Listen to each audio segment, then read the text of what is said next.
beautiful East Tennessee in the foothills of the Smoky Mountains. You are listening to the Sherry Voluntary Show, and I do appreciate you spending your time with me today. Today, I have a guest that I think many of you are going to recognize if you've listened to any of my content, and I really wanted to talk about the role of violence, and more specifically, the role of violent revolution, because I hear that a lot. And so I thought, who better to have on than my bestie, Alan M. Mosley, who just loves violence. Alan, welcome to the show. Thank you for having me. Yeah, you're welcome, friend. So I see that you're all snazzed up. You just recorded some shows. Well, I mean, this is how we record all Gold Standards with Alan Mosley. I mean, I don't know where you've been, but around these parts, you wear a tie when you're going to tell everybody they're wrong. Right. That's the way to do it. I should start wearing a tie. I think that's a good way to go. You should. Don't change anything else. Wear exactly what you're wearing, but put a tie on. Put a tie on. Just the tie, loose tie, too. Yeah, I think that's actually a kind of a cute look. But I don't want to go too schoolgirl, because that's a little weird. Mm-hmm. And we can have that conversation maybe later when we talk about violence.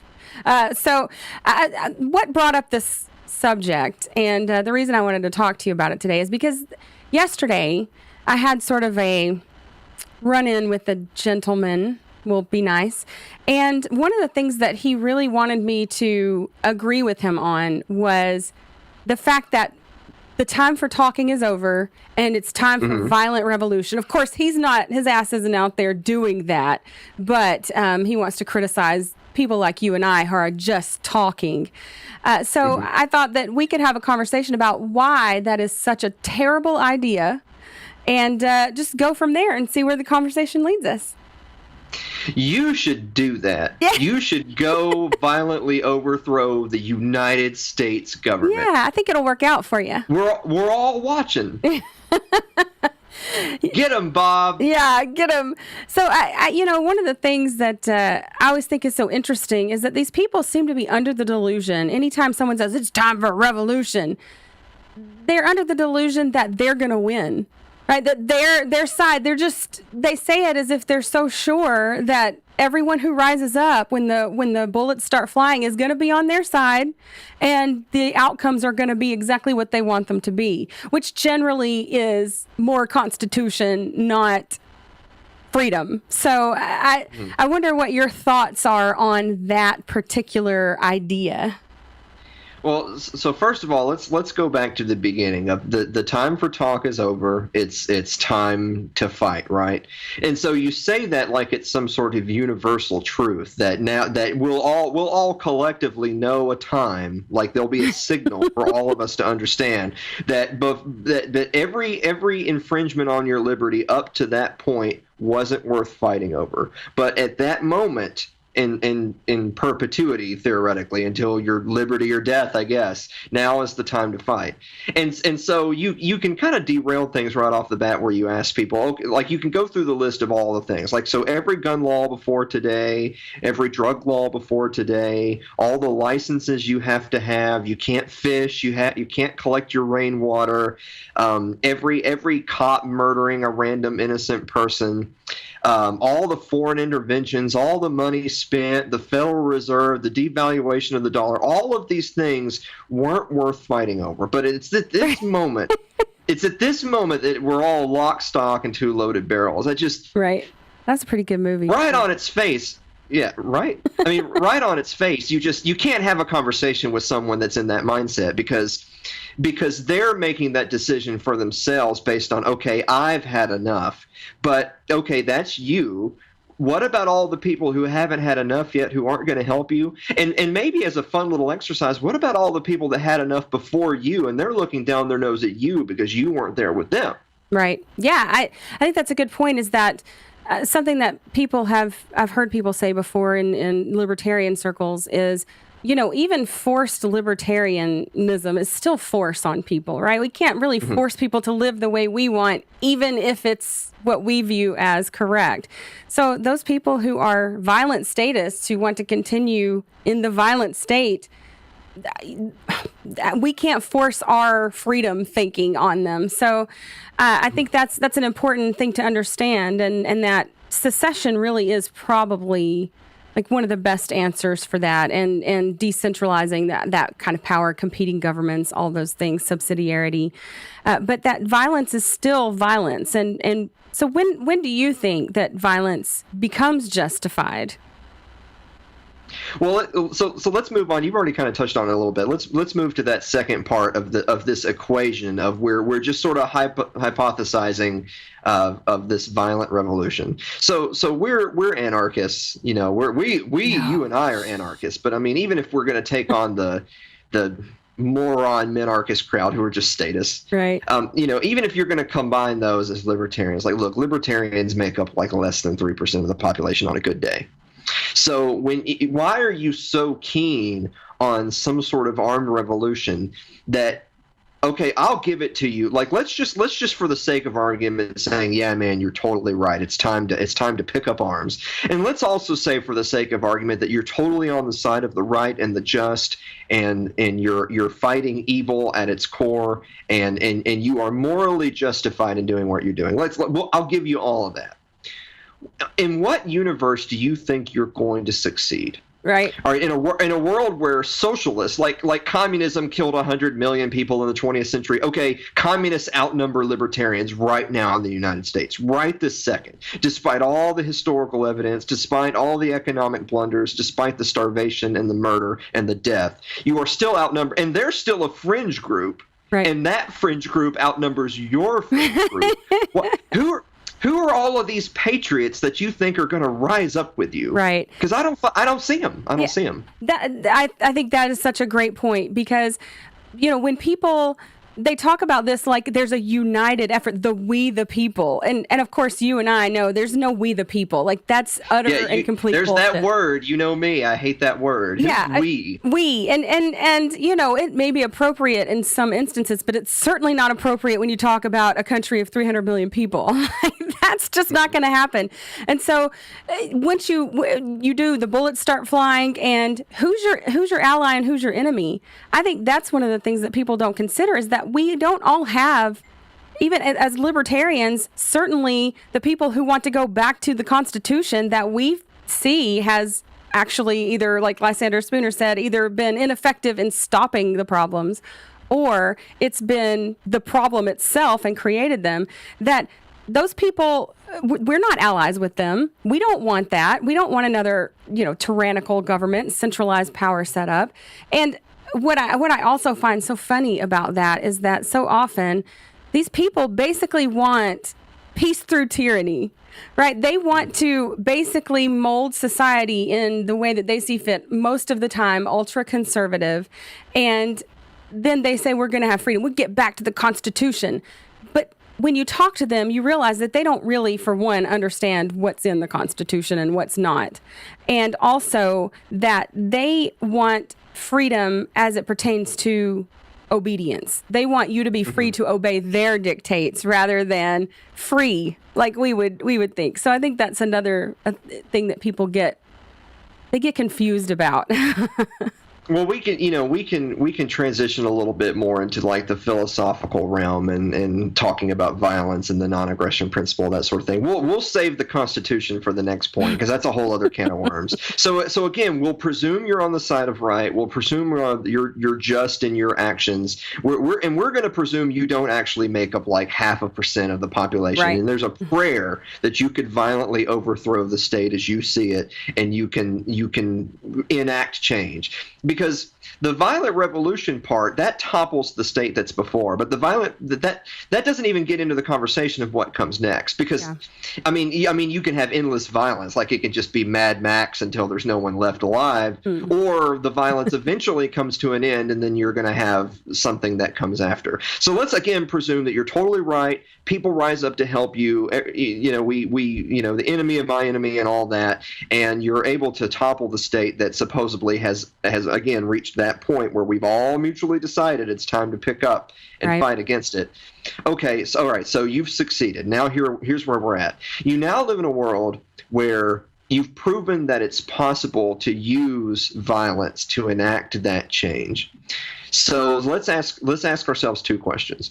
One, I'm not going to sit here and I'm not so naive as to say that violence has never solved a problem, but you absolutely have to admit that violence creates way more problems than it solves. And in this particular instance, it's created the problem of now the public at large knows we have the technology, we have the information to know that violence can make a change.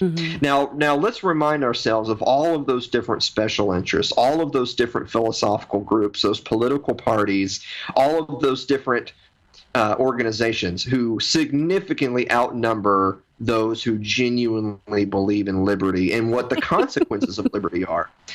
What makes you think that they're not going to be spearheading the next violent revolution against what you just fought for? Right.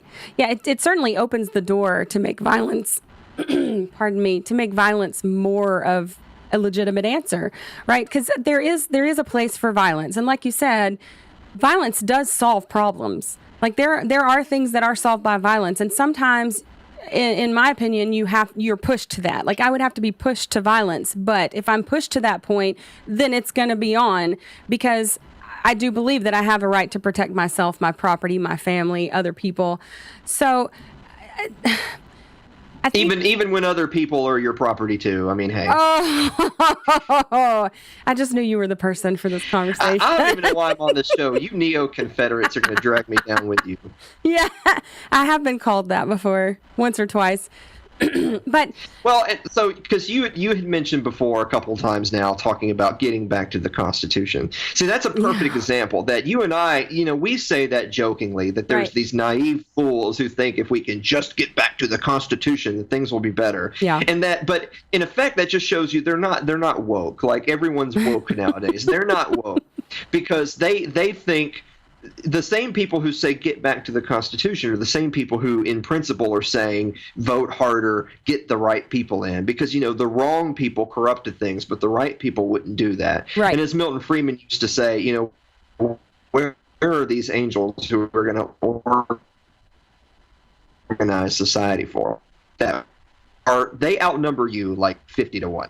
Yeah. So let's maybe cool our jets a little bit. Yeah, I think it's interesting when you talk about the percentage of libertarians in the country, in just the United States, to the 300 million, and we always say it's like 1%, but it's probably actually way less than that even when you factor in that a lot of those libertarians are just they're party people. Not that all party people are, into just politics, but that's a lot of what people think libertarianism is. It's an alternative. It's the middle, you guys, right? It's more fiscal responsibility and then also more social freedom. So they view it as the middle, and that's very, very bad teaching from people who should have taught better about what libertarianism is, the branding.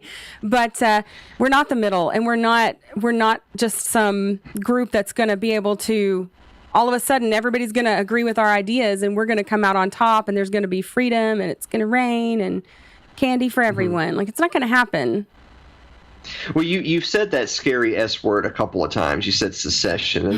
That's probably the way to go, because we're agreeing to disagree and we're going to go our separate ways and let the chips fall where they may.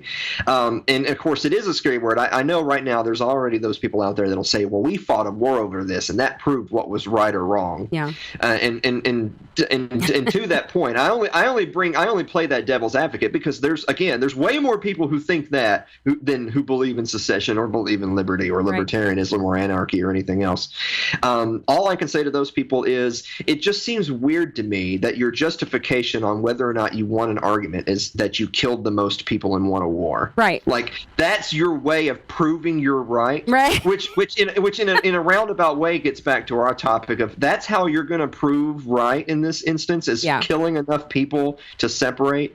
The reason why secession is such a beautiful idea it's like not getting into the inner weeds of the political wrangling and how it would work and what the legal ways of doing it are. What makes it beautiful is that for those of us that believe in non-aggression, we're not pacifists. We believe in non-aggression, which means we're not going to start the fights. If we can be left peacefully to our own devices, we will. And secession gives us an avenue to make that a reality. Right. Look, I'm not trying to storm Washington D.C. and change the government. I don't think it's possible. I don't think it could be done. Yeah. Even if we had the might, I don't think we would not be right. It would not get us the outcome we wanted, even if we had the might, which we don't. Yeah. But from a moral, philosophical position, I do believe in fighting if it's to defend your own personal liberty and property, as you pointed out. And secession gives us a vehicle to put us in a position of ethical and moral superiority. I know that that's a weird way of coining it, because it's kind of like you're on your soapbox, your ivory tower.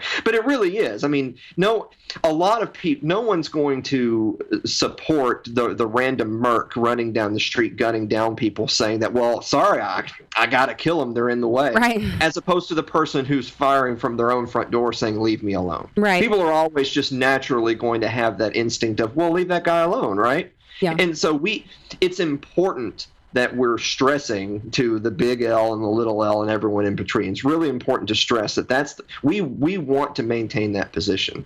Are we going to succeed in that? No, probably not. I mean, goodness knows the states didn't just let people go. They're not good on breakups, as we've discovered. Right? Yeah. But it's really important. Yeah, no, it's really.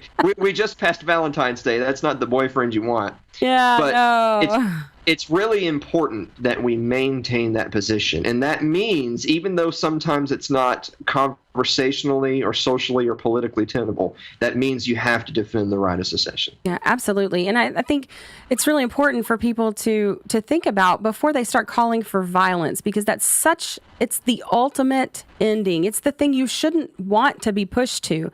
But I feel like these people lust for violence. Like they really do lust to force people to do what they want because they're frustrated or whatever. And I feel that. Like, I'm frustrated too. I understand that. But I don't want to kill my neighbors over it yet. Like, I don't want to kill them, period. And I think that people confuse that with saying that there's been no justification for us to be violent back towards the government. And that's not true either. I think there has been justification, but who's going to be the wiser and who's going to win? Like, we want to be wise in how we do it because, we want to live. We want to keep living, and we want to change things and preserve prosperity and life and the liberties that we do have at this point. And all of those things, like violence and prosperity and peace, don't often cohabitate, right? So you see it in just regular inner city neighborhoods or trailer parks, whatever, where people are poor and there aren't a lot of opportunities. What else is there generally? More violence. And what do you see in places that's not the case? Less violence. So those things don't go hand in hand, violence and peace. But these people, they seem to lust after this. I just want it my way. And they're just as bad as the warmongers that we have right now. And that's how you know exactly that's what they would be. So I don't respect anyone who is saying it's time for revolution right now, generally, because I think when it's time, we'll know it because the threat will be apparent to us. So like who are the guys? Oh, the Bundys on their ranch.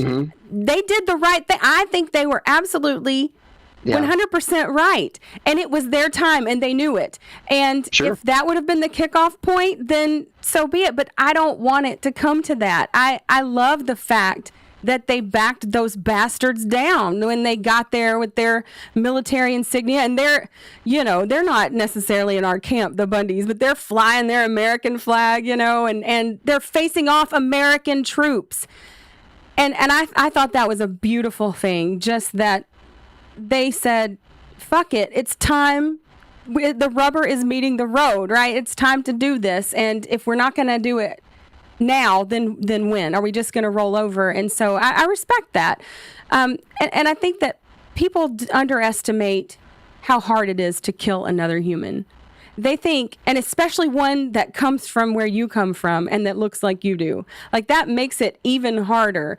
And humans aren't really made to kill each other. I know a lot of people believe that, but history proves that it's that it happens, but that I think it was World War I.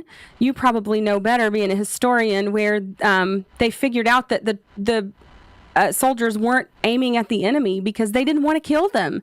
They recognized that they didn't have a fight with these people. And so the training of military ever since then has been how to kill people and how to desensitize people to killing other people. So I think that's played a big part in just society's level of violence as well. But well, there's a certain nuance there. It's something that Murray Rothbard talked about in Anatomy of the State, where historically, this concept of world wars, the concept of total war, the concepts of occupation and ships being in harbor, firing cruise missiles and bombings happening day and night for months on end. Those are all very modern inventions. Wars. The common man, by and large, simply understood that a war, a battle, was between two lords or landowners who were having some sort of dispute about territory. And they would be fought by and large amongst volunteer or mercenary armies who were paid to fight because that was their profession, right. And the people didn't hate each other. I mean, there was a lot of instances you're talking about centuries past in Western Europe and that sort of thing, where the mail would still run, like right. People would still carry correspondence back and forth right. across borders between two different two different dukes that are at a war with each other. And the people would meet in the local tavern from different backgrounds or ethnicities, and they would drink and not even say a word of it because the people weren't at war with each other. There wasn't some sort of large ideological struggle, and largely today there still isn't. I mean, largely in human history that hasn't been the case. Now that's been made to be the case by propaganda way more often than not, and way more often in modern times than not. But overwhelmingly, that's almost never the case. Not really. Yeah, I think, do you agree that is basically a product of authoritarianism and sort of the rise of even, like, there's always been, in a lot of instances, authorities, but this idea that taxes is paying your fair share and it's doing what's right and all that stuff that we really, really have had in the last couple centuries, and been instilled in people and just drilled into their brains with the, public school system, and just everything we see really goes back to the idea that someone else is in charge and that those people know what's best. And the reason that they know what's best is because they had more people who thought they did. Like it's really a religion. And I think maybe you and I were discussing this not too long ago, maybe yesterday, about that, authoritarianism is a religion. The state is a religion. And I think Larkin Rose's book really just, The Most Dangerous Superstition lays that out so well, in that people really, it's like the flat earth, as it's a religious belief and you take it on faith, or any other religious belief that you take on faith, that is authoritarianism. You have to take it on faith. And I think one of the reasons that it actually is comforting to people, because we have the state system that propagates itself and they've got learned helplessness. And so being responsible for your own life and for the consequences of your decisions, whether they're good or bad, is a scary proposition for most people. And they honestly don't want it. They want McDonald's and they want to be able to bitch about things without actually having to suffer the fact that maybe our lives won't be as comfortable if we're more free. Well, tying a couple of these points that you've made together, you were saying that you have a hard time respecting the, ooh, rah, it's time for us to pick up our guns and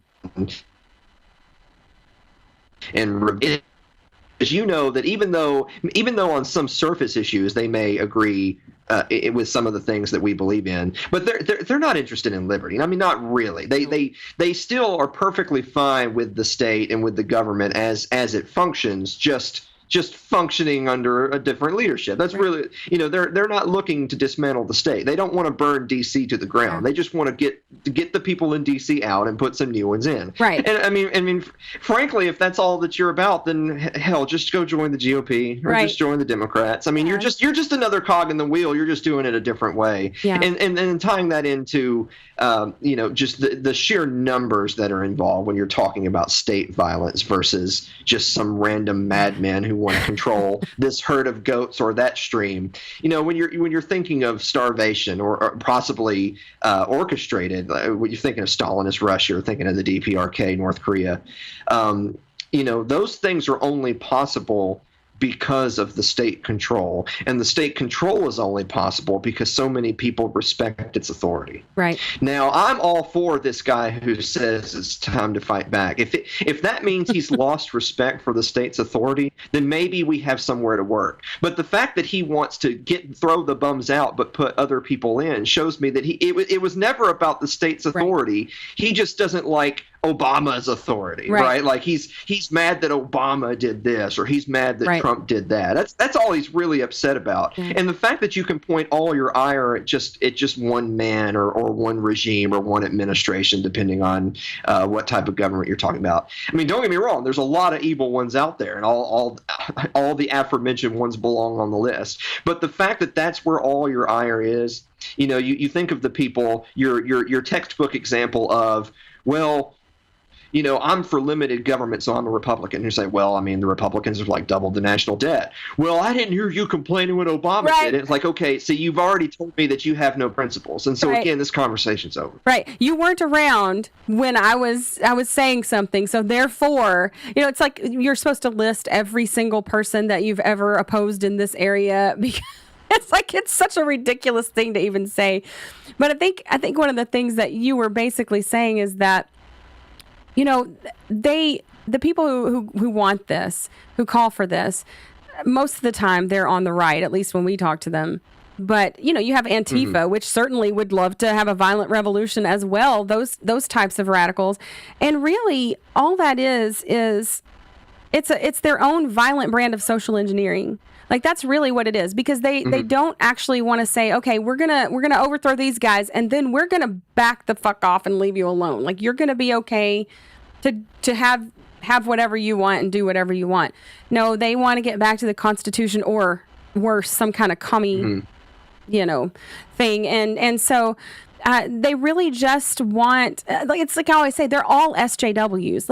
Like all of them are SJWs because they all want to socially engineer the way you live, and therefore anything outside of that is not allowable. And so they just want tyranny. It's the same thing, and maybe to different degrees, but it all gets you to the same place, which is some other guy saying he's your master and violently forcing you to bend over when he says bend over, and to get on your knees when he says get on your knees. And you really, you're mostly allowed to live free, but boy, when he comes, when it's time for the raping, you got to get raped. Like, that's how it goes. Well, it's funny that you went there. I was going to point out that right before we went on, I saw some argument that Eric July was having with somebody on Twitter. You know how that goes. And they were saying to him that, you're basically saying all of yours is utopian nonsense. And their comment was, there's stuff that we have to do every day that we don't want to or don't like, but we have to do it. That's part of being a part of society. And his answer, and your only answer is hashtag me too. Like that sounds a bit rapey to me, my friend. Yeah, definitely. It's really funny when you talk to people and they start talking about, well, you're just an idealist. Well, yeah. So are you, really? I mean, you say, I want utopia, when I actually say, I recognize that my worldview does not end violence. It doesn't end suffering. It doesn't end people being hungry. It just gives more opportunity. Like that, it gives more opportunity for more people to prosper. And I can't control everything, but when you talk about freedom and this nation and, we the people, that is utopian idealism. That is the exact thing that you you are saying that we need to get back to the Constitution for, because you think that that's a utopian ideal. And it's so interesting how all that gets twisted, and that people, because you say, well, I don't believe in force against people, that somehow you're a pacifist or you're an idealist or you want utopia. Or no, I want to be able to own the biggest piece of tool for killing that I can, to keep you from doing those things to me. Like, I don't think that everybody's going to live in peace and kumbaya and we're going to sell crafts by the road together and be happy. Like, that's not what we're saying. But people, they jump, and well, you take this opportunity to plug Dr. Higgs and Robert Higgs, who is easily the best follow on Facebook if you're not already doing so. Yes. He has the quote where people will ask me, how can you be an anarchist? Just genuine, like, how can that be? How can you see the world working? And his answer being that, well, for anybody who's ever read a history book, how can you not be? Right. How can you not be? The question should be, how can you not be an anarchist? Right. And it kind of brings us around. I believe it's the old Mencken saying. So I don't know, like, if you think like I got you and therefore we all have to throw away our libertarian cards because you can think of something that I don't have an answer for right now. Like, I mean, I guess if that's how you're going to frame the conversation, then you win. You got me. But look, I don't have all the answers for how the world is going to work in a world without this monolithic state that we live under. But we do know how the world will work with one. Right. And that's to the tune of hundreds of millions of dead people. That's how it works with one. So how about we'll remember that one. We'll come back. We'll leave that on the back burner for we'll save that so that if we want to come back to the state of society we live in currently, we can do so. Yeah. But for a generation, let's just try not. Yeah, I have a sneaking suspicion that 100 million people won't be dead. Yeah, probably not. And that's the other thing, too, is that people are always like, when they hear I'm an anarchist, a lot of times they say, oh, you better get ready for your neighbors to come take over, take your stuff, murder you. And I'm like, why would they? They have no incentive to do that, right? We're neighbors. Like, they don't do it now. You think the law is stopping them from murdering? If that were the case, then there would be no murders, right? But that's not the case. Mm-hmm. So they really underestimate people and incentives. And I don't think most people think about these things. They pick a side and then they're told what to think. And I mean, that's not a judgment, because I used to be that way. I maybe less than some, but people are just fed things and you accept them. And then when someone comes along and says, well, I don't believe that, then, oh my God, are you crazy? Because that's the whole foundation of what they believe is that thing. That's when you just get the Trump wrong, and then they feel like they've won the debate somehow. Wrong. Right. Or Lalanu's favorite, not an argument. Yeah, not an argument, which is not an argument. Which is not an argument, right? And so, I mean, yeah, exactly. I mean, and so we can bring this full circle back to the crazy guy who's ready for armed revolution. So that since we know that the majority of the public is asleep because America needs to wake up, right? Because this totally wasn't intentional. This totally wasn't how it was always going to play out, right? So for that guy, we can come back full circle with, like, I'm so done with this, like the 3%ers, the Liberty Movement, the Tea Party, wherever you hang your hat. I'm so over all that crap.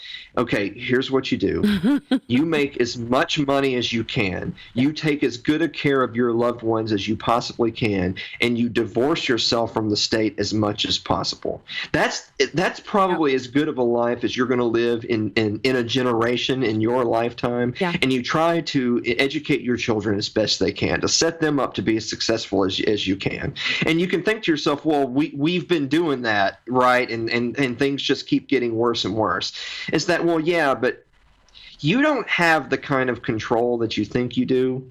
Yeah. And start throwing out numbers. Say 10 people, 100, 1,000, 10,000, 100,000, a million, 10 million, whatever number, however many zeros you want to add. That many people aren't going to rise up. They don't exist, and even if they did, it would just be replaced by more of the same. That's why it's better for us to focus on the best home and hearth, the best community, the best neighborhood, the best small town that you can have. Start small and work your way up. Yeah. If the violent revolutionary is starting from the top. Like, we're people who understand that it starts from the grassroots. Yes. The violent revolutionary starts. He wants to chop off the head of the king. He wants to go for the power source. That works exactly 0 times in human history. Yeah. Whereas maybe, just maybe, if you start from the grass, maybe you build something that you can hand off to your loved ones. Yeah. I was thinking of Bertrand Russell had said once that war does not determine who is right, it determines who's left. Something like that. And it's such a great saying, because that really is the case. When you have, like, if you were to have a violent revolution, why do you think that there wouldn't be some despot that wins and that gets to power? Like, you're saying you're the kind of person, like you said before, who's willing to murder people to get what you want. So why do you think that it would end up any differently, and it actually would be worse because you would have all the suffering? I mean, we have, us being from the South, maybe it's a little more, I know, growing up, and I think, we've talked about it, you too, is that it's still kind of raw with us. Like, and Reconstruction was terrible.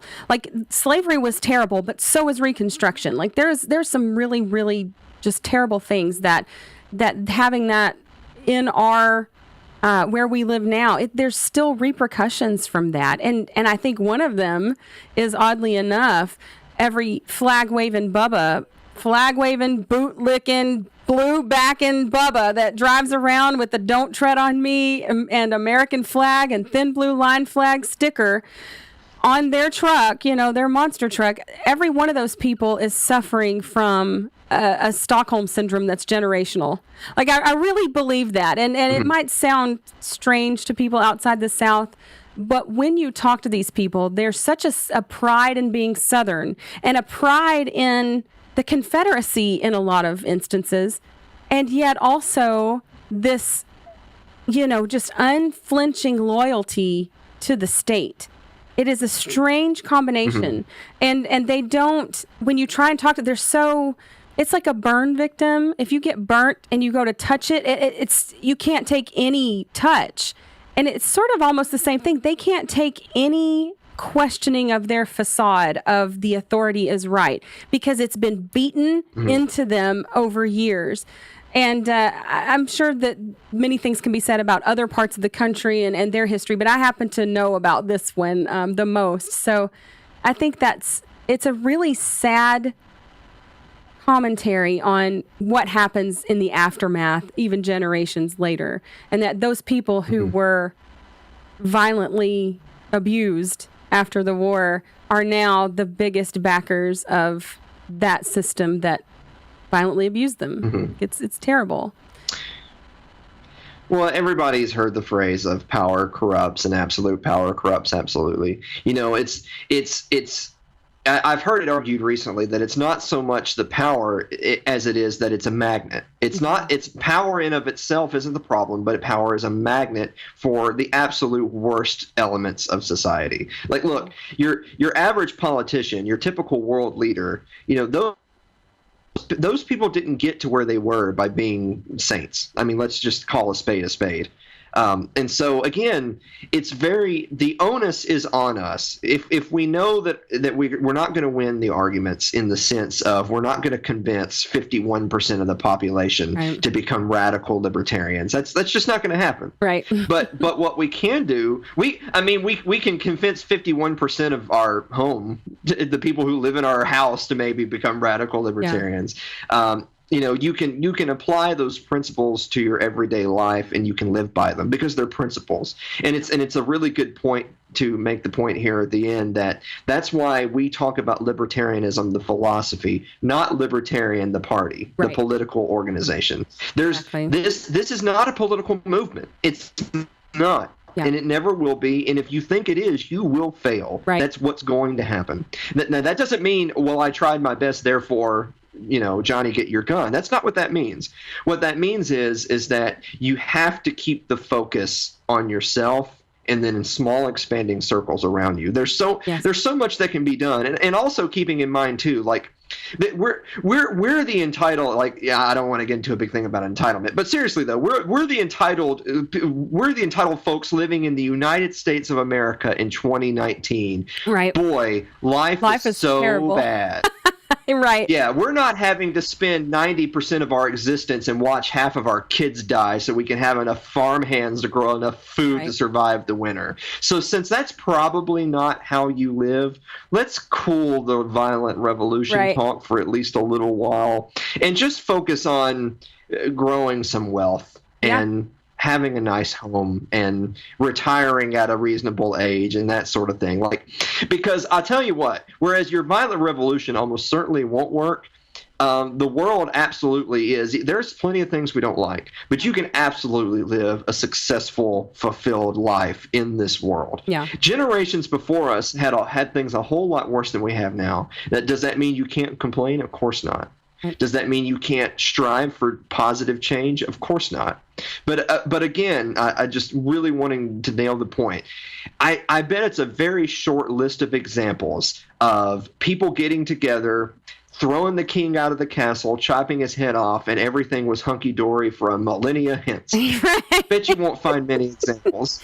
Yeah, I think that's happened a few times within the past 1,000 years, and we ain't living in utopia, right? So I think what you were saying basically is describing agorism, like and not just in a black market sort of way, but in just a philosophical way of living your life that just minimize the state as much as possible in your life. And that's a way to really, like you said, have freedom and the ability to just ignore them for the most part. And that's really what we should be doing, and ignoring them, cutting off the money as much as we can, and then getting on with the business of living our lives and living the best lives that we can live, because it could be a lot worse, honestly. Like there's bad things, and we talk about tyranny and stuff like that. And I think sometimes people think we're overly dramatic, but we're more sensitive to those kinds of things. Like that's generally libertarians, but it is tyranny, but it could be worse. It could be worse tyranny. I mean, we've seen it all over the world, and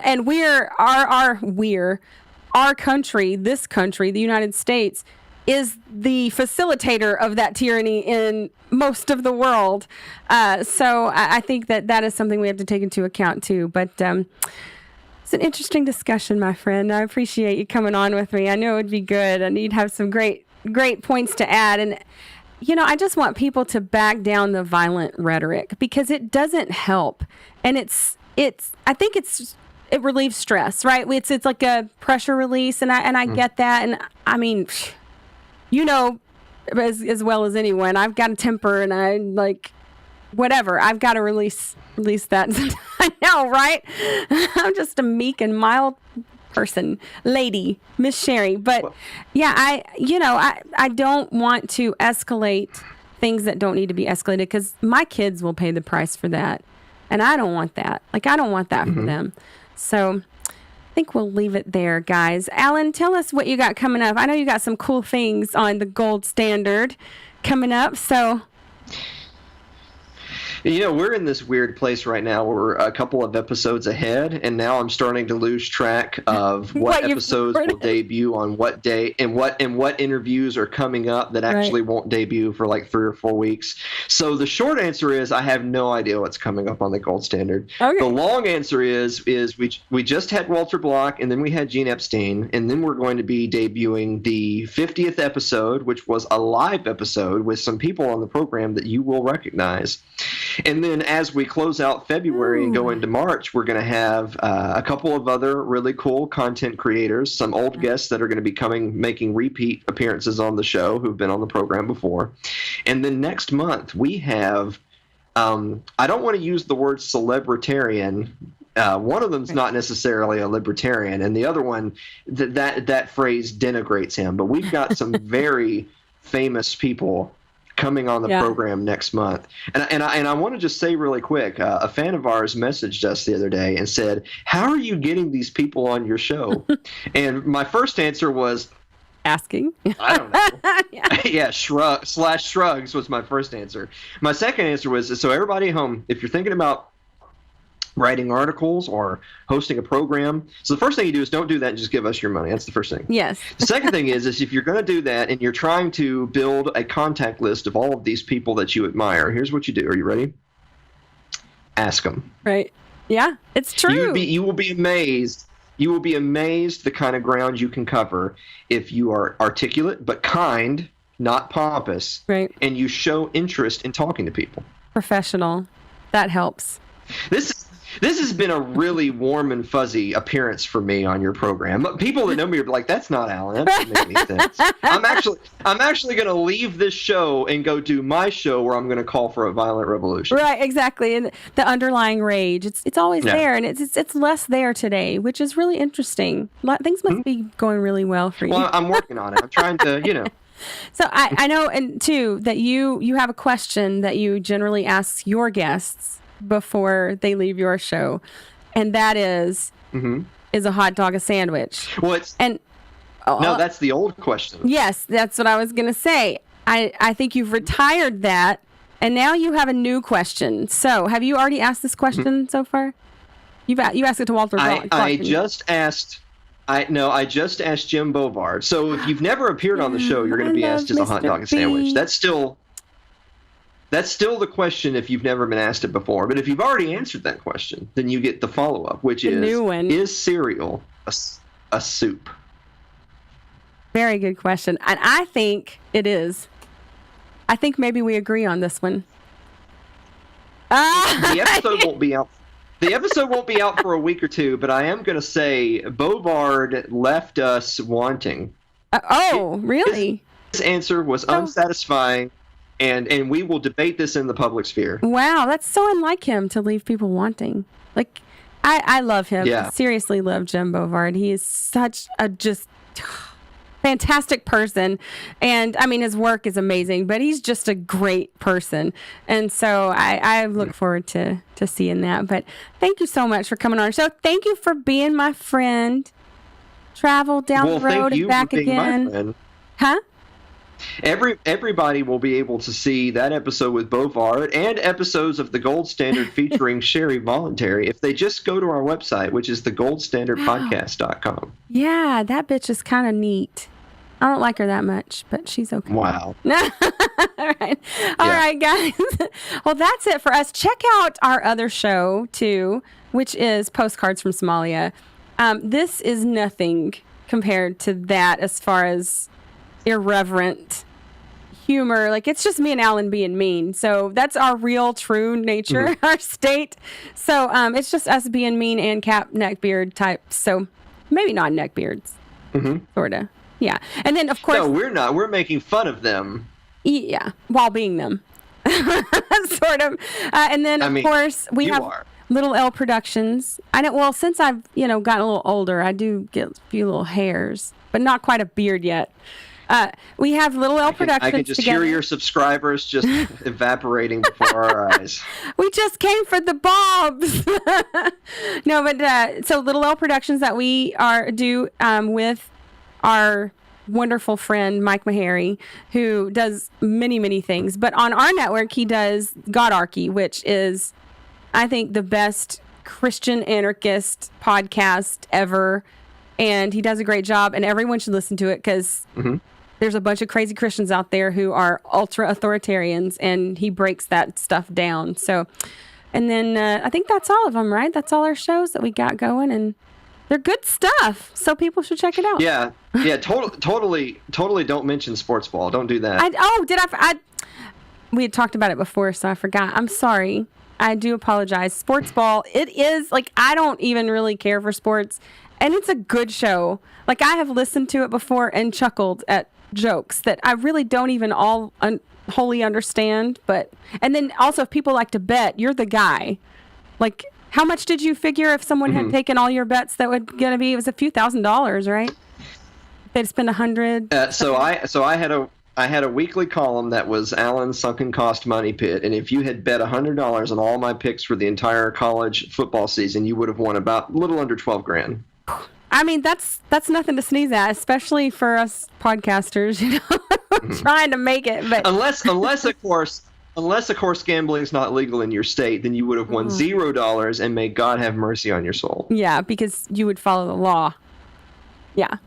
All right, guys. Thanks for coming and being on my show, Unky Allen, and we will talk to you next time. Bye-bye.